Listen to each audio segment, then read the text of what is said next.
the street, who looks more like a Jew, you or me? You could definitely pass as a non-Jew. He owns sports clubs, and he lives in that world, and he eats in that world, and he sleeps in that world. Me, there's no way I could pass for not being Jewish. Even if I'm wearing my coat and they don't see my tzitzis. Why is it that you're more worried than me? He didn't have an answer, but he knew it was true. I said, the reason I'm not worried, it's not that I like it, but it's not up to me.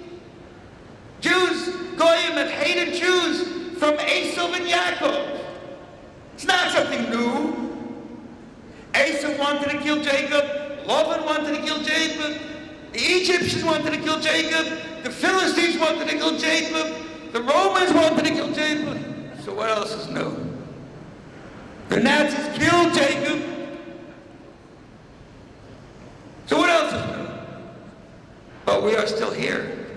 The reason that it bothers you, because something touches you inside, because you are a Jew.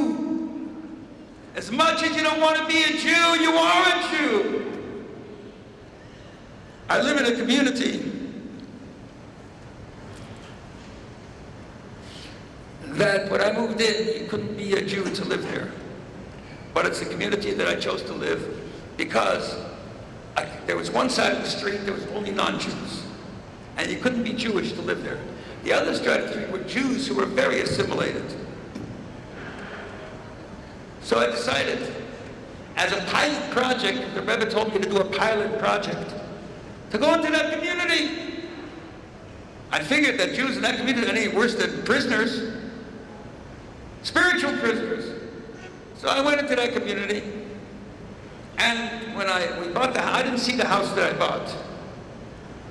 I didn't see it. My wife went with a friend of mine because they wouldn't sell it to me. When they found out that it was a rabbi, the person who sold it to us, they threw him out of the community, and it was a front page story. A rabbi moves into Bal Harbour in the newspaper. There was one guy who hated Jews, but he was very politically correct because he was a big businessman. So he's politically correct.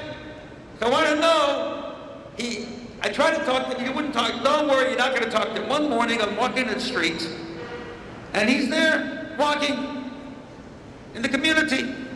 So I try to meet him, he goes down the side street. He's a little older than me, so I walk fast and I get next to him. I said, "Good morning, Mr. Brown." "Oh, Rabbi, good morning, how are you?" Like, politically correct. So I said, let me go right for it. I said, "I want to ask a question. How come you hate me so much?" Just like that. So he looks at me and he says, "You know something? I've been thinking about it lately. And I really don't hate you. In fact, I'm starting to like you." Wow. What major change? He said, I do a lot of business with non-Jewish people, with Jewish people. And they're very good businessmen. I have 3 daughters, he tells me. The Jewish boys, they are such experts. They know how to win these women.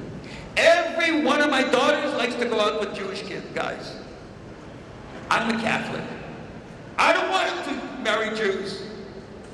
They want me to invite them to my Christmas parties.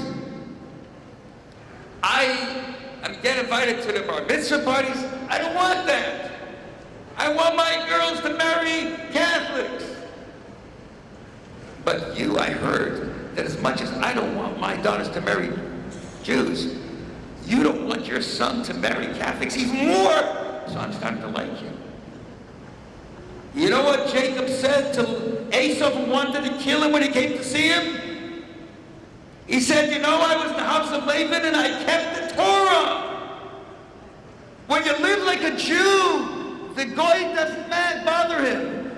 It's when you live like a goy that it's like a heavyweight in the ring with a lightweight. He can't handle you. So the Rebbe says that it's time to wake up your soul. It's time to feed your soul. That's what the Chassidus is about. It was a paradigm shift in society that's so critical today, more than any other time, not only for you, for your children, for this society, to save the next generation of Jews. Say, but I don't believe. How can I do it? I don't believe. Let me tell you something. You do believe, you just don't understand.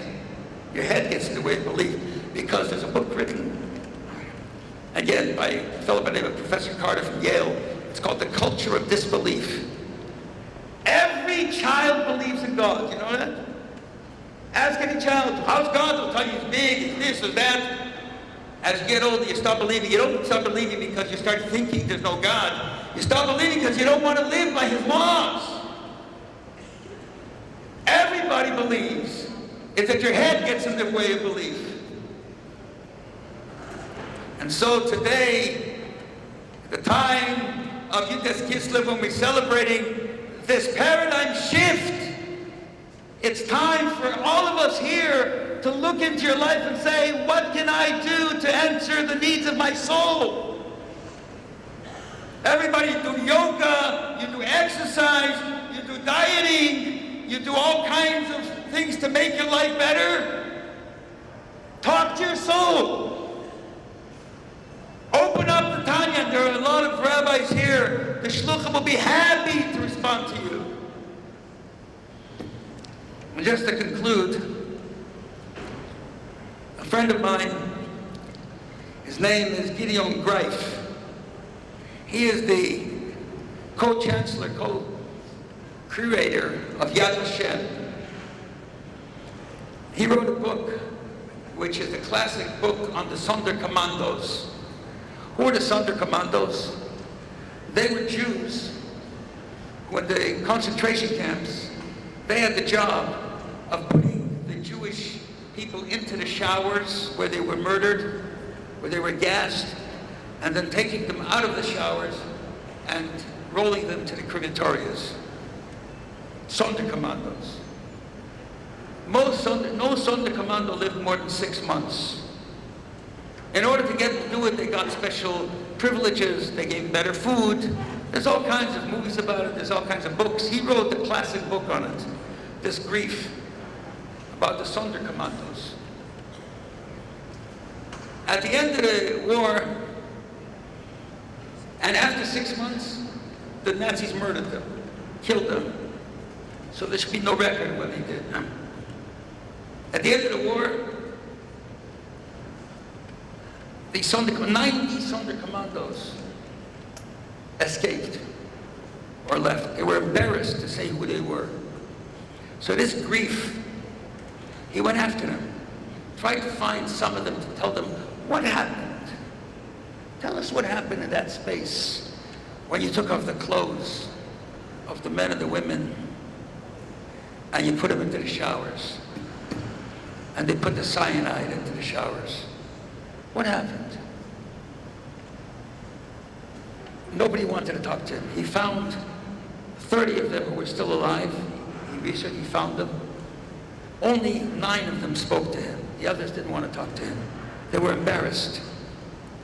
They didn't want anybody to know who they were. And he wrote a book about what these 9 told him. And the most significant part of that book, he spoke in our community and he shared the following story. He said when they took off the clothes of these people, he said the Sonderkommandos, they knew what was going on.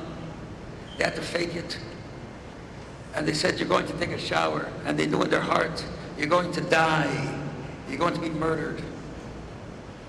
And the way they had the gas chambers, it was filled, the gas chambers were so horrendous that every few months they had to re-plaster them because the people inside, when they were dying, with their fingers, they would scratch the walls, scratch off the plaster from the walls, and they had to re-plaster them.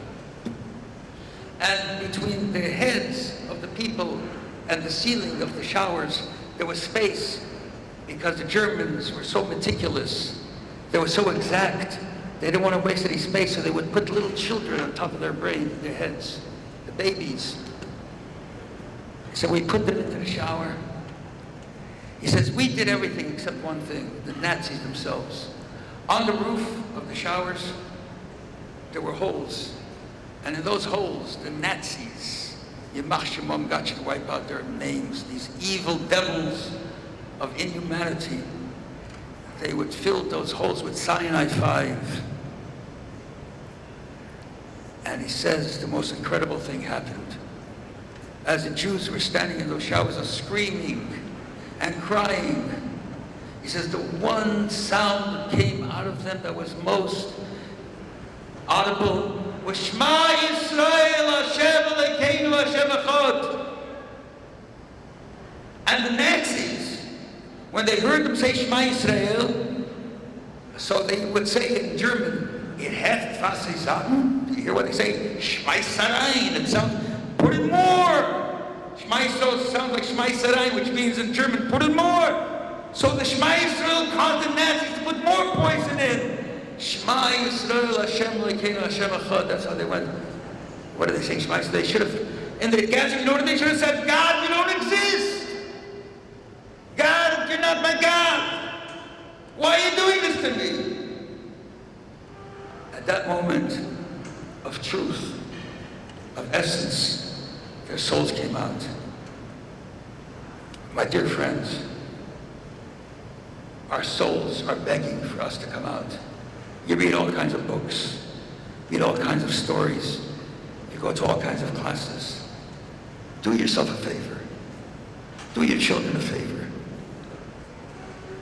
In every way, learn what the Rebbe said about how to find your soul, how to express it, how to deal with it, and how to make it work. And in that way, we will merit the ultimate objective of what the Alter Rebbe went to prison. When the Mashiach, when the Baal Shem Tov asked the Messiah, when are you coming? He says, when every single Jew like you and I are going to learn this fundamental essence of who we are. L'chaim, God bless you.